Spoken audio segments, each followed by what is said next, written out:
we'll just start up here in the front. It does have a hookup light for hooking up at nighttime. It does have the up and down button for taking it on and off the vehicle. There is a manual crank handle in the off-door side front compartment that will go through the top and will manually crank that jack up or down. For any reason it won't work on its own. It has two 20-pound propane cylinders on it that are full. The little glass eye over here showing that it's red. As soon as we open that up, it turns green. As soon as that bottle that it's pointed to comes empty, it'll turn red inside the eyes again, indicate that the bottle it's pointed to is empty. If the cylinder on the other side's already open, it'll automatically pick up from it so you don't lose your gas service in the middle of the night. Still going to show you red inside the eye if the one it's pointed to is empty.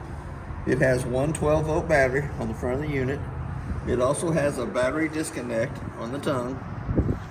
The battery disconnect's used in case you don't want to use the trailer for a couple of weeks. You can turn that battery disconnect off, pull the key out, put the cap on it, and it will save all the 12-volt juice that's in the battery for the next time you get ready to use the trailer.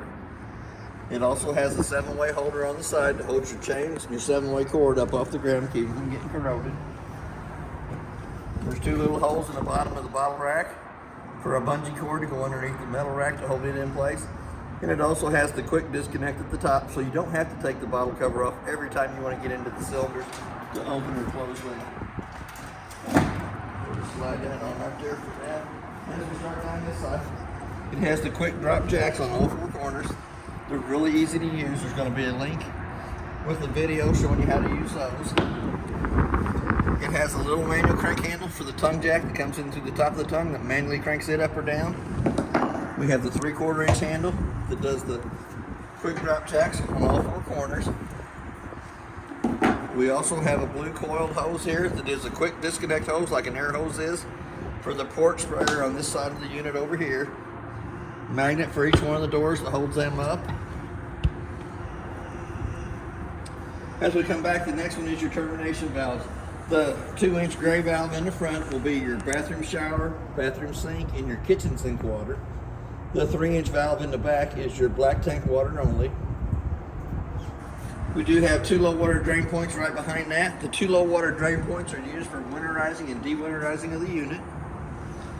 Then we're going to come back to our Suburban on-demand water heater.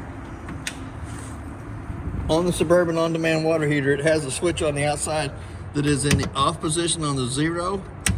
I means it's on, and it will control the control board on the inside, the digital readout on it.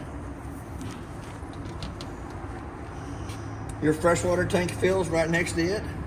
The drain is straight down underneath it. It is the little black fitting that comes out from underneath there. And you also have your black tank flush that you can hook to with a water hose and regulator and never have to fill the black tank flush is on there that you can hook to with a water hose and regulator. Turn water pressure onto it. It helps clean out more of the debris out of the inside of the black tank only. It's got a little aerator on the inside that spins around. Helps to clean out the inside of the black tank only. The next connection back is the outside of the furnace. It's going to suck cold air in the top, hot air out the bottom. I would suggest putting a mud dauber screen over them for the simple fact once it's been lit on propane. For some reason the mud daubers love that smell. They go in there, they build their little dirt nest and cuts your airflow down and causes your furnace to cycle improperly. Then we have our port spray hookup that the little blue coiled hose goes into. It gives you cold water on this side of the unit. Then we have our city water connect that you can hook to with a water hose and regulator and never have to fill the fresh tank, work right off the water pressure going to it. And then we have an outside shower that gives you hot and cold running water down here at the bottom. 50 amp core goes on, makes a quarter of a turn, tighten up the black knob. It's coiled up. It does have two little blue LED lights on the end of the cord, showing that it has 110 power coming through it. And that cord's 30 foot long. The next connection back, there is a tube underneath the back axle here that you can put your sewer tube into. We also have the outside hood range. Little pop up here at the top. When you're in travel, you want to make sure that those are pushed back down and locked into place so that they don't sit there and flap till it breaks itself out. Then we're going to come back. We do have our second slow drop jack here in the back. It does have a part cable hookup at the top. Also has a vent to let air in and out of the toy hauler part of it. So if you're carrying a motorcycle, four-wheeler, side by side that has gas inside of it. There is a way to vent the gas fumes from the inside to the out. As we come around the back, we're going to lift up on the handle. We're going to turn it sideways. It does have spring assist at the bottom. Springs kind of help hold it down, keep it from just falling down on top of you. But I just open it up and walk it all the way back.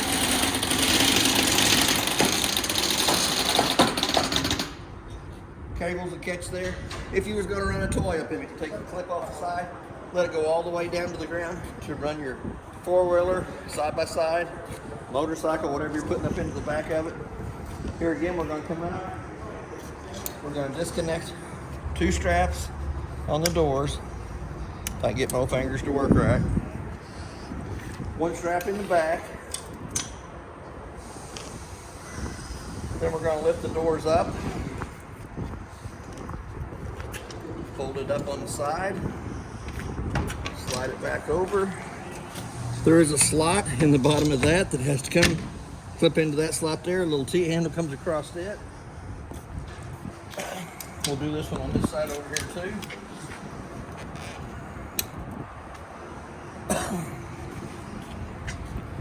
We're going to fold it up, slide it over, bring that back around. We're going to make that connection right there.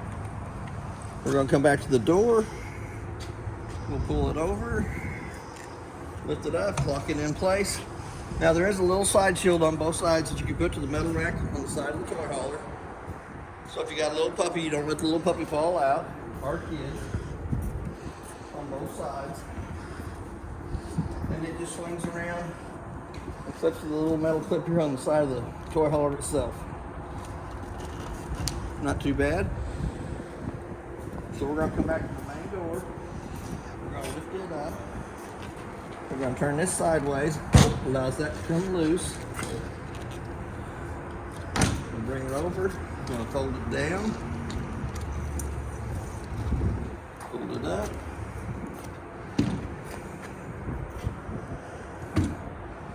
You always want to make sure that your skirting that goes between the wall and the cage itself is up underneath it.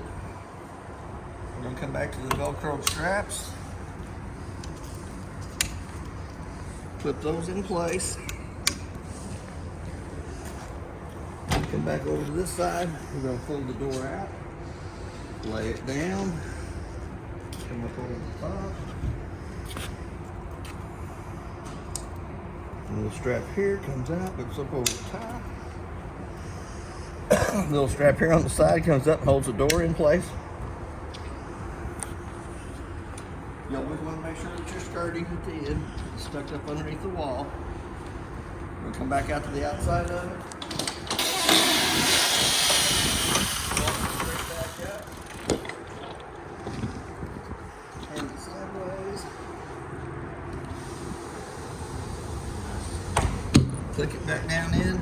And there is a great key on the key ring that locks both of the locks back here. Had to put a little lube in this one, it was a little tight. Third, quick drop down jack on this side here. Lug nuts on the trailer's been torqued at 100 foot-pounds. The tires are at pressure, which is 80 pounds on the side of the tire cold. It has the 2 JBL speakers on the outside. It has a 110 outlet, a park cable hookup or antenna hookup out here so you can watch the TV underneath the canopy. We're going to skip right past that door. Fourth, drop down jack. And those are for stabilizing only? Stabilizing only. They won't lift the trailer side to side to level it. They're for stabilizing it while you walk through the center.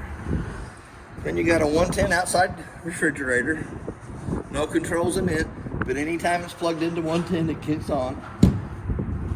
Outside grill with a quick disconnect hose that comes out next to the quick connect here at the bottom. Gonna pull it out. Has a little red handle on the left hand side that comes out that holds it from sliding back in when it's operating. Once you get the hose hooked up, you push in on the handle, give it 1 click, let the gas come up to the top, turn it back off, click it the second time and it'll light. It does have the griddle up on top. It needs to be seasoned. Red handle keeps you from going back in when it's being burning. So we're going to slide it right back in. We're going to put the quick disconnect hose right back up on the top of that. It does have the magnet for holding the door up. One more thing on the outside. It is also prepped for a solar panel. If you wanted to buy the little solar panel that sits out in front of the trailer, it will recharge the battery on the front of the unit only. We're going to come back to the front door. We're going to open it all the way up.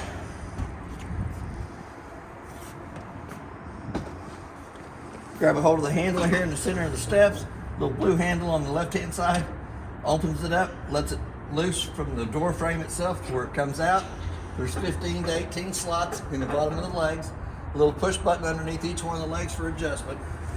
The main thing is, once it comes out and it lays down, it has to lay flat in the threshold so that the front door fits over the top of it properly without dragging.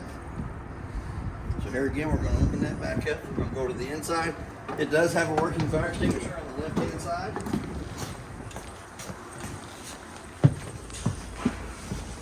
Go ahead and grab that door and shut it. Try to keep a little of the heat in.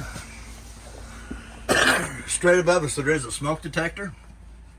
Makes a real annoying sound when you push the button. Does have the JBL speaker up the top that you can Bluetooth to your phone and play the music on your phone. Little green paper off here to the side tells you that your fresh tank is your clean water. While you're filling your fresh tank, you put the hose in out there, come in here, push the button, watch it fill up 1/3, 2/3 full. Once it hits full, go out and turn your water pressure off, going to that fresh tank. Battery voltage is the next one. Shows you how much juice is in the battery. To get a real accurate reading of that battery, you need to have the 110 line unplugged and then push the battery button. Black tank, which is your toilet water, shows you that it's empty. As it fills up, it'll show 1/3, 2/3 full.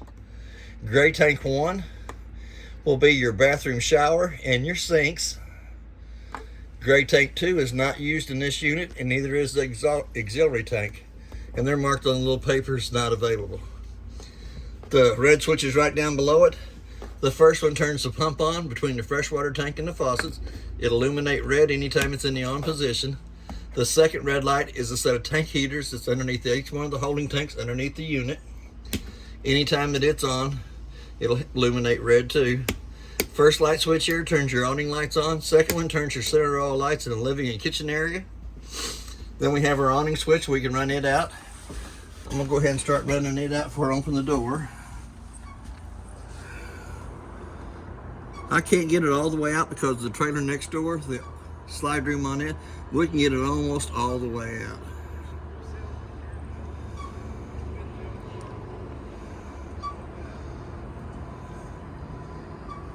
I'm going to stop it right about there. There is a pinch point on the bottom arm of each one. 2 little silver caps, push it down, pull down on that arm. Look, we put the pitch of the rain going off the back of the unit. Or you can do it this way, you can run it towards the front. Either way you wanted a puddle of water coming off so that you could use the awning when it was misting rain outside. My theory on the awning is anytime you're not using it, put it up. It's just a push of a button. In about a minute's time, it'll roll up or roll itself out, either way. It is a little windy today, so I'm gonna make sure that rolls back up.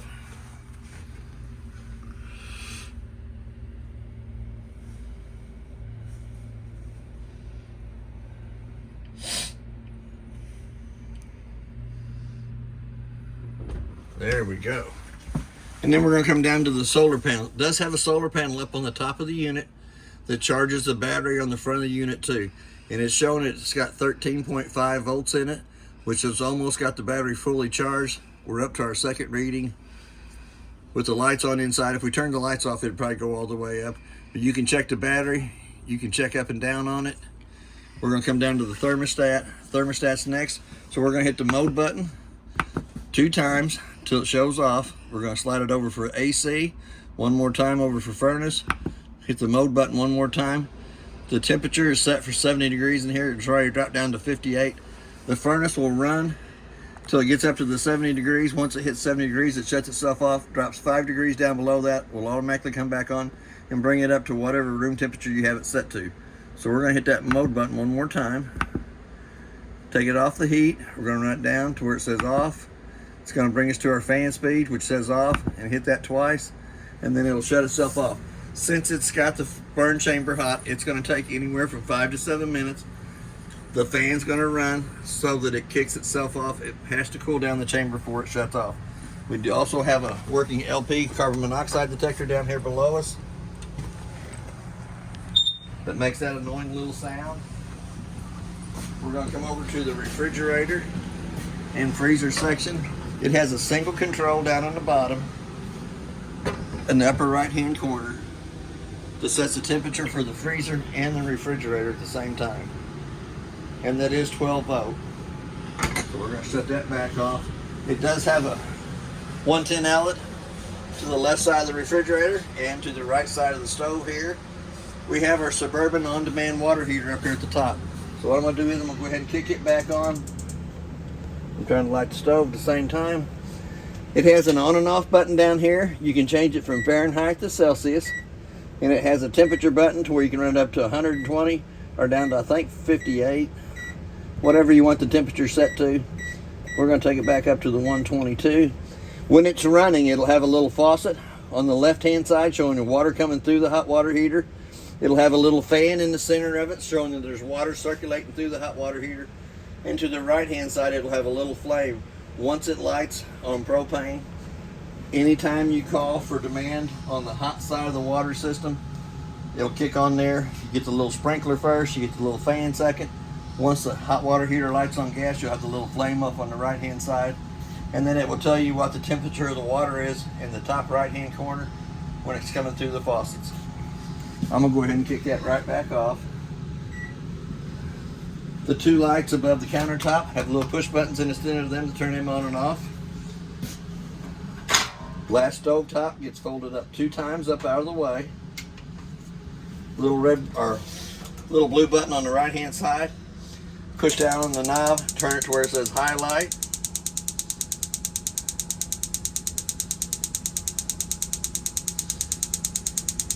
There we go. Once the pilot is lit on the burner, you hold it in for just a minute long, so it heats the thermocouple up right beside it. Then you can let off of it.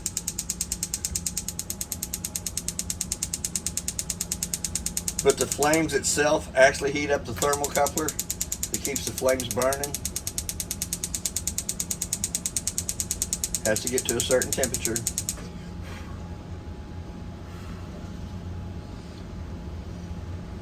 There we go, all 3 burners lit up on top. We're going to shut that back off. You want to make sure that it's cold to the touch of the hand before you lay the tempered glass back down over the front of that. Right down below that, we do have a microwave. Pretty handy little gadget instead of having an oven. We're going to open this cabinet door up. If we take the 2 screws out of that bottom piece of paneling, will access us into the back of the hot water heater and also access us into the water pump and the bypass valve for winterizing. It is in the winterized position right now. We did run antifreeze back through the unit after we serviced it. So before you use it in the summertime, before you fill the fresh tank and kick the pump on, you're going to have to take them 2 screws off, turn the little white valve going to the bypass valve for the winterization, flip it the other way it is.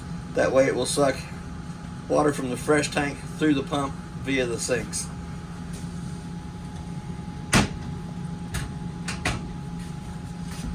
Here again, you're going to have hot water on your left side, cold water on your right side. We did put a little balloon over it to keep the antifreeze from coming through. You also have a cup holder or cup washer on the left hand side that you stick your cup or glass over the top of it. It's got a little sprayer that comes in, sprays, kind of clean out the inside of that. It does have a stopper strainer for the kitchen sink. Pretty good sized cabinet space down underneath. We're going to come over above the fireplace.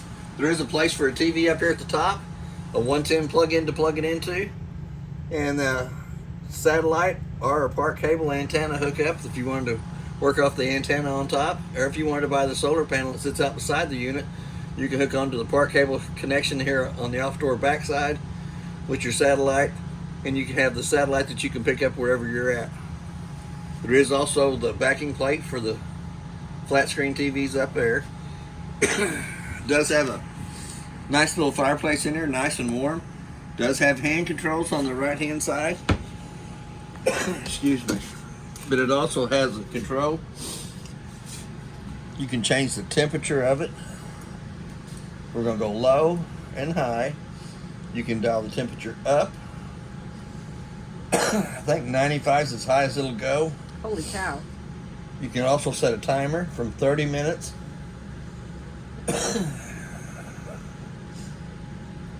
to 5 hours. And you can also change the color of the rocks in the bottom from 1 to 4 settings. 1 to 3 settings. Nice little decorative lighting. There's 2 sets of keys to the trailer. The purple key does the front door lock and deadbolt. The gray key does your 2 locks on your toy hauler, back tailgate. The black key does the outside shower. And then your 751 key does your 2 front compartments. And there is 2 set of keys for the unit. Most important piece of paper in the whole unit is the appliance information sheet. If anything would go bad in the unit, it tells you what the part is, who it's made by, and model and serial number of the appliances that's in the trailer now. All the rest of the paperwork is in the black bag here. A lot of good reading, explains a lot better than I can. So I'm gonna put them back down in there. We're gonna slide that drawer back shut. Then we're gonna come into the bunk area in the back. If you're gonna bring a toy in, you're gonna wanna have your beds in the utmost position up against the wall. If you're wanting to sleep in them, you'll have it like it is on this side over here. They do have a little side catch to keep you from rolling out. It's pretty easy to use. It does have little clips on each side of it.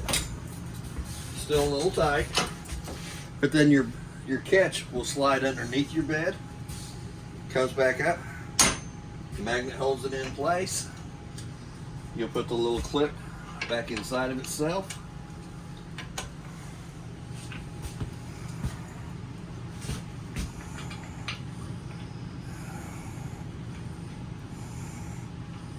If I can get my fingers to work.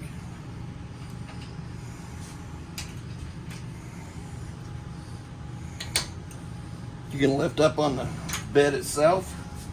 You can rotate the ladder back around.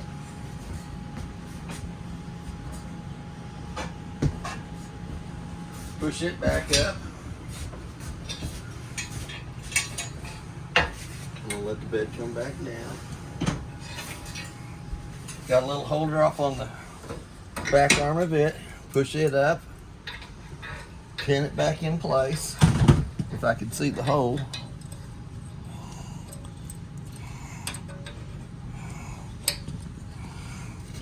I know it's there. At the very bottom. Pins the ladder up.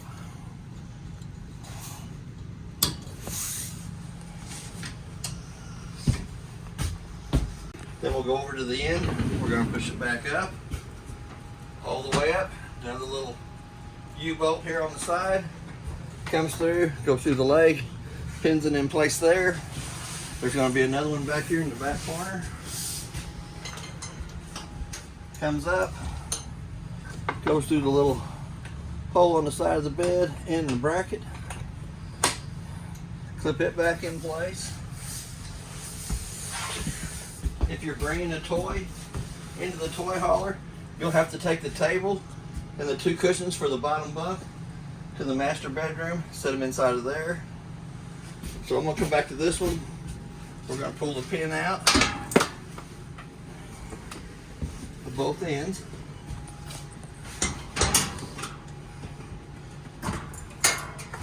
It does have a foldable leg underneath it that comes back out, fits back over the top, and there is 3 totes excuse me, underneath each one of the bunks for the bottom.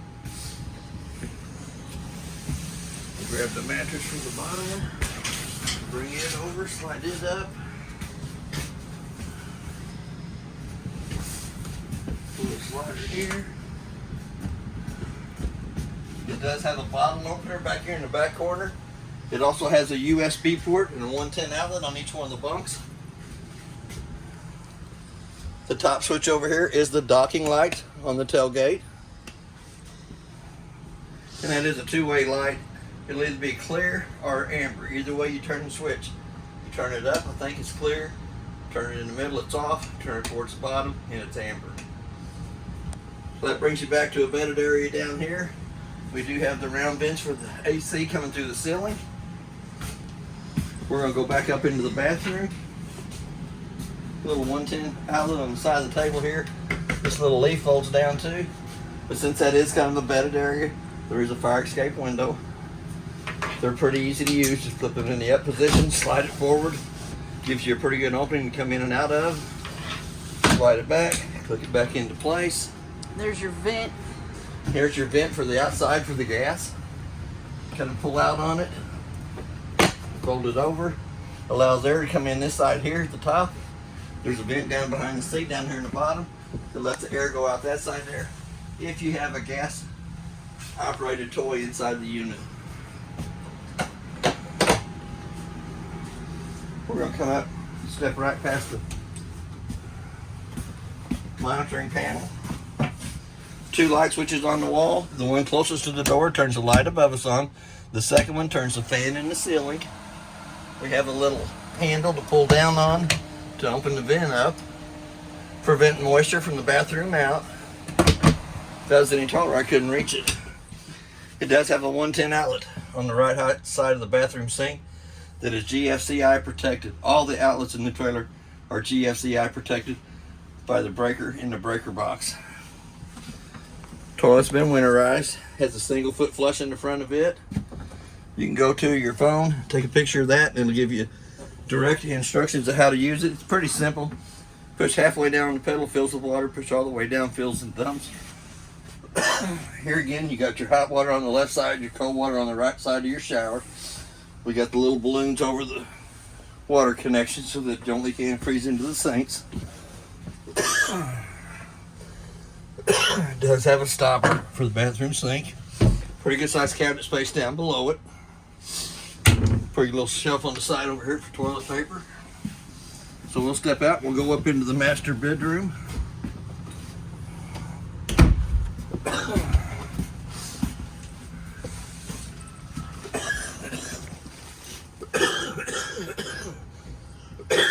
Excuse me. Just a little too warm to be inside the trailer. The top light switch turns our two LED strips on the front of the trailer. The next two switches, the first one closest to the door turns the lights above us on. The second one turns the decorative lighting underneath the cabinets. Ooh. We have a 110 outlet on either side of the master bed and a USB port. Off door side, we do have a fire escape window. Red handle go all the way through the window to access to the outside. Excuse me, there is a little storage up underneath the mattress that also goes into the front compartment. Excuse me, got the four little totes up on the side of the foot. There is another place for a TV, a 110 plug-in to plug it into, and a coax cable that works off the park cable hookup or the antenna. It is also prepped for a washer dryer in the cabinet here. A 110 plug-in to plug it into, two of those. Now we're going to go down to the breaker box. Breaker box is marked with the breakers from the left to the right, exactly what they are. The first one is the GFCI outlet breaker box there. Little gray resettable button on it. And that tells you exactly what they are from the left to the right. Same way with your 12-volt fuses above it, from the left to the right. I was going to tell you this one has a little red light on the side of it that lights up anytime the 12-volt fuses go bad, but on this one it doesn't have that. The brown vent brings the heat into the master bedroom. The round vents in the ceiling bring the AC into the master bedroom. So I'm going to set it down real easy. There is one more white plate above the window on the door side. That is for access to your awning wires, so that you can access the fusible link and the awning wires itself. That's basically everything on your trailer. If you have any questions, I'll try to answer them the best that I can. and thank you for your time.